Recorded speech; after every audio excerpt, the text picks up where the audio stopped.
Hello friends, आप सभी का स्वागत है गामा चैनल पर।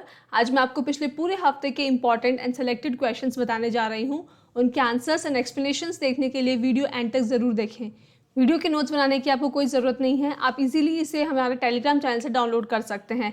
सभी लिंक्स हमारे डिस्क्रिप्शन बॉक्स में दिए गए हैं। So let's start. First question of the week, इनमें से किसे governor of the year award for the year 2023 से सम्मानित किया गया है? The answer is D, Shaktikanta Das. Shaktikant Das is the governor of Reserve Bank of India (RBI), our central bank. इन्हें award मिला है for his role during the COVID-19 pandemic, Russia-Ukraine war and his subsequent fight against inflation in India. Mr. दास के efforts की वजह से India is among the countries जहां पे inflation is under control और ग्रोथ प्रोस्पेक्ट्स काफी ब्राइट हैं. इसी साल का सेंट्रल बैंक अवार्ड मिला है नेशनल बैंक ऑफ यूक्रेन को. These awards are called London's Central Banking Awards 2023. Next question, इनमें से किस कंट्री में रिसेशन ऑफिशियली अनाउंस किया गया है after consecutive quarters of negative GDP growth? The answer is B, New Zealand. Recession means मंदी is an economic situation जब किसी भी देश में प्रोडक्शन, एम्प्लॉयमेंट डिक्रीज होने लगता है, जिसकी वजह से कंज्यूमर और हाउस होल्ड्स की इनकम और एक्सपेंडिचर भी डिक्रीज होने लगता है. It is the downward trend in the business cycle. New Zealand में लास्ट ईयर हर क्वार्टर में जीडीपी 0.7% से डिक्रीज होता गया and this is sufficient to meet the technical definition of a recession. New Zealand में रिसेशन का रीजन था tight monetary policy. New Zealand was facing inflation और इस इन्फ्लेशन को कम करने के लिए न्यूजीलैंड के सेंट्रल बैंक ने इंटरेस्ट रेट इंक्रीज कर दी.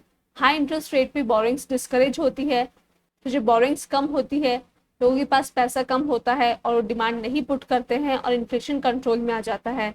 बट इसका एक नेगेटिव इम्पैक्ट है. मैन्युफैक्चरिंग सेक्टर जहाँ पे मनी और लोन की ज़रूरत है उनके लिए भी बोरिंग बहुत महंगी हो गई थी. इस एक्सपेंसिव बोरिंग की वजह से businesses faced many challenges. They were not able to meet their production and profit targets. Therefore they decrease the level of production in the economy. Another reason was adverse effects of natural disasters like Cyclone Gabrielle and Auckland flash floods. Flash flood is different from flood. जब बहुत short period of time like less than 6 hours में बहुत ज़्यादा बारिश हो जाए और flood आ जाए, that is called flash flood. Next question, इनमें से किस इंडियन फिल्म को ऑल फिल्म फेस्टिवल WHO में अवार्ड मिला है? The answer is D, when climate change turns violent. The event was fourth annual Health for All Film Festival, which was held at WHO headquarters in Geneva. Indian documentary When Climate Change Turns Violent focus करती है domestic violence, climate change और human trafficking के बीच के relation को. इसका duration है 4.32 minutes. इसे award मिला है in the category health for all. It is directed by Vandita Sahariya of Rajasthan. Next question, इनमें से किस ऑर्गेनाइजेशन ने ग्लोबल स्लेवरी इंडेक्स 2023 पब्लिश किया है? The answer is D, walk free. Global slavery index 160 countries को रैंक करता है on the basis of prevalence of modern slavery पर 1000 people in the respective countries. Modern slavery is different from historical slavery. आज पहले से कहीं ज्यादा slaves है but the proportion is smaller. आज स्लेवरी इलीगल है बट इसे कंटिन्यू किया जा रहा है through corruption and crime. Modern slavery is a situation जब लोगों को एक्सप्लॉइट किया जाता है थ्रू थ्रेट, वायलेंस, जोर जबरदस्ती, coercion, deception and abuse of power. It includes forced labor, forced marriage, debt bondage, sexual exploitation, human trafficking, slavery-like practices, sale and exploitation of children. Walk Free एक human right organization है जिसने index prepare किया है. Let us see the highlights of this index. According to this ranking, पूरे विश्व में 49.6 million people are living in modern slavery और India is home to 11 million modern slaves. हर 160 में से एक व्यक्ति is a victim of modern slavery. सबसे ज्यादा मॉडर्न स्लेवरी पाई गई है नॉर्थ कोरिया में और सबसे कम पाई गई है स्विट्जरलैंड में. Asia and Pacific region has the largest number of people in modern slavery. G20 nations इस क्राइसिस को इंक्रीज कर रहे हैं through their trade operations and global supply chain. United Nations का target 8.7 of sustainable development goal का मकसद है modern slavery को खत्म करना. डियर स्टूडेंट्स, अगर सभी एग्जाम रिलेटेड कंटेंट आप एक ही चैनल पर चाहते हो तो अभी इस चैनल को सब्सक्राइब करें और बेल आइकन को प्रेस करें. और अगर एग्जाम प्रेप को आप हाई लेवल पर ले जाना चाहते हैं तो डिस्क्रिप्शन में आपको ऐप और टेलीग्राम चैनल का लिंक मिल जाएगा. नेक्स्ट क्वेश्चन, इनमें से कौन सी city is one of the most unfriendly cities in the world? The answer is D, Mumbai इन महाराष्ट्र। प्रेपली नाम की इंस्टीट्यूट ने एक कम्युनिटी स्पिरिट इंडेक्स तैयार किया है। इन्होंने पूरे विश्व की 53 कंट्रीज को रैंक किया है on the basis of friendly and unfriendly residents there. According to this index, Toronto और सिडनी वर्ल्ड की टॉप फ्रेंडलीस्ट कंट्रीज है, वहीं इंडिया की कैपिटल न्यू दिल्ली और Mumbai are among the most unfriendly cities in the world. Next question, 2023 में Arabian सी में बनने वाले पहले साइक्लोन और कैन से चक्रवात का नाम क्या है? The answer is A, cyclone Biparjoy. ये cyclone Biparjoy south east Asia Arabian sea से डेवलप हुआ है। इसे नाम दिया गया है बांग्लादेश द्वारा। इसकी वजह से इंडिया के west coast like Gujarat, Maharashtra और कर्नाटका में हैवी रेन्स और स्ट्रॉन्ग विंड्स आई हैं। इंडियन मेट्रोलॉजिकल डिपार्टमेंट IMD इसे क्लोजली मॉनिटर कर रहा है और एडवाइजरीज इशू कर रहा है। नेक्स्ट क्वेश्चन, इनमें से कौन सी कंट्री यूनेस्को को फिर से ज्वाइन करेगी in July 2023? The answer is B, United States. United States के प्रेसिडेंट बराक ओबामा ने 2011 में डिसाइड किया था to stop funding UNESCO and quit its membership. The reason was UNESCO ने पैलेस्टीन को एक नॉन मेंबर ऑब्जर्वर का स्टेटस ग्रांट किया था। Palestine was allowed to participate in General Assembly proceedings. US was not happy with that. Israel was also not happy with this decision. Israel ने US को support किया and they said that UNESCO is being politicized because of Palestine's membership. Israel was unhappy because Palestinians 1967 में Israel द्वारा capture की गई उनकी territories को आज भी क्लेम करते हैं। So Israel thought पैलेस्टीन को जब UN का रिकॉग्निशन मिलेगा, there will be pressure on Israel to give concession to Palestine. तो यूएस और इजराइल दोनों ने ही यूनेस्को की मेंबरशिप क्विट कर दी थी और फंडिंग रोक दी थी, but now US is rejoining UNESCO. Next question, central government द्वारा इंट्रोड्यूस किया गया वाई ब्रेक इनमें से किससे एसोसिएटेड है? The answer is A, yoga at office chair. Y break एक 5 मिनट का योगा प्रोटोकॉल है।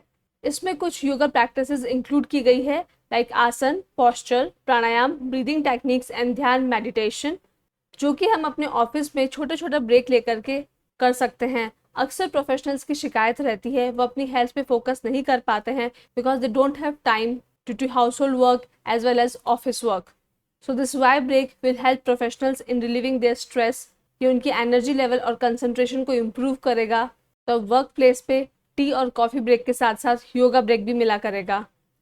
नेक्स्ट क्वेश्चन, इनमें से कौन सी एयरवेज इंडिया की पहली एयरलाइंस होगी to operate in north east region? The answer is B, Jetwings. Jetwings airways एक रीजनल एयरलाइंस है। It will operate a scheduled commuter air transport service in India and this is according to government's regional connectivity scheme UDAN.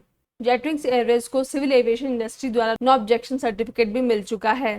जेटविंग्स के headquarters रहेंगे आसाम में और ये पूरी country को north east से कनेक्ट करेगा at an affordable air fare. Next question, इनमें से कौन सी state is not amongst the top achievers in wind energy adoption? The answer is B, Karnataka. That means Rajasthan, Gujarat and Tamil Nadu are the top achievers in wind energy adoption. Rajasthan में सबसे ज़्यादा wind capacity add की गई है। गुजरात में सबसे ज़्यादा विंड कैपेसिटी ऐड की गई है थ्रू ओपन एक्सेस। वहीं तमिलनाडु में इसे ऐड किया गया है through spearheading the repowering of wind turbines. Wind power capacity में इंडिया की रैंक है 4th। विंड एनर्जी यानी कि पवन ऊर्जा एक बहुत ही क्लीन और ग्रीन एनर्जी है। ये एक रिन्यूएबल एनर्जी सोर्स है, मीन्स ये कभी भी एग्जॉस्ट नहीं होगा और विंड टर्बाइंस के थ्रू विंड एनर्जी को इलेक्ट्रिसिटी में कन्वर्ट किया जाता है। तो जिस प्रकार इंडिया में विंड एनर्जी कैपेसिटी एडिशन हो रहा है, ये इंडिया को उसके goal of achieving 50% electric power from the non fossil fuel based energy sources which has to be achieved by 2030 में हेल्प करेगा। साथ ही it will help India in achieving net zero emissions by the year 2070। हाल ही में 15 जून को global wind day celebrate किया गया था। नेक्स्ट क्वेश्चन, इनमें से कौन सी कंट्री एशिया कप 2023 की मेज़बानी करेगी? The answer is A, Pakistan. Asia cup 2023 एक मेंस 50 ओवर ODI टूर्नामेंट है। The date is 31 August to 17 September 2023। Asia cup पूरे विश्व में होने वाली एकमात्र कॉन्टिनेंटल चैंपियनशिप है। एशिया कप की winning team becomes the champion of Asia. Asia cup में ODI और T20 इंटरनेशनल फॉर्मेट्स ऑल्टरनेट करते हैं इन एवरी 2 years। मतलब 2 साल बाद ओडीआई होगा, उसके 2 साल बाद T20 इंटरनेशनल होगा, फिर 2 साल बाद ओडीआई होगा, लाइक दैट। नेक्स्ट क्वेश्चन, इनमें से किस कंट्री ने आईसीसी वर्ल्ड टेस्ट चैंपियनशिप 2023 जीती है? The answer is B, Australia. इस चैंपियनशिप का वेन्यू था Oval, also known as Kia Oval, जो कि इंटरनेशनल क्रिकेट ग्राउंड है in Kennington, south London. The final was between India and Australia won the match. इसके साथ ही ऑस्ट्रेलिया वर्ल्ड की ऐसी पहली क्रिकेट टीम बन गई है जिसने तीनों तरह के फॉर्मेट में वर्ल्ड टाइटल जीता है। Australia won 50 over world cups in the year 1987, 99, 2003, 2007 and 2015। T20 world cup इन्होंने जीता है 2021 में, और 21-23 में इन्होंने वर्ल्ड टेस्ट चैंपियनशिप भी जीत ली है। नेक्स्ट क्वेश्चन, फ्रेंच ओपन 2023 में इनमें से किसने मेन सिंगल का टाइटल जीता है? The answer is B, Novak जोकोविच। कैस्पर रूड को हरा के नोवाक जोकोविच ने अपना 23rd ग्रैंड स्लैम टाइटल जीता है। Now he holds the record for most major single trophies. French open को रोलैंड गैरो नाम से भी जाना जाता है। It is one of the 4 major grand slam tennis tournaments. It is held annually in Paris, France. The other Grand Slam tennis tournaments are Australian Open, Wimbledon and US Open. इसी event में women single का title मिला है ईगा स्वेतक को। Next question, इनमें से किस तारीख को world day to combat desertification and drought observe किया जाता है? The answer is B, 17 June. सबसे पहले हम जानेंगे ड्रॉट, डेजर्ट और डेजर्टिफिकेशन क्या होता है। ड्रॉट यानी कि सूखा पड़ना इज अ सिचुएशन जब काफी लंबे समय तक वाटर सप्लाई की शॉर्टेज रहती है। There is no rain water, surface water और ग्राउंड वाटर। डेजर्ट वो रीजन है जहाँ पे एक साल में 25 सेंटीमीटर या 10 इंच से कम बारिश होती है। डेजर्टिफिकेशन एक प्रकार का डिग्रेडेशन प्रोसेस है जिसकी वजह से फर्टाइल लैंड बंजर हो जाता है, अपना फ्लोरा और फौना लूज करके रेगिस्तान बन जाता है। इसका रीजन है ड्रॉट यानी कि सूखा पड़ना, डिफॉरेस्टेशन, ट्रीज का कट करना, climate change, human activities and improper agriculture like fire and burn agriculture।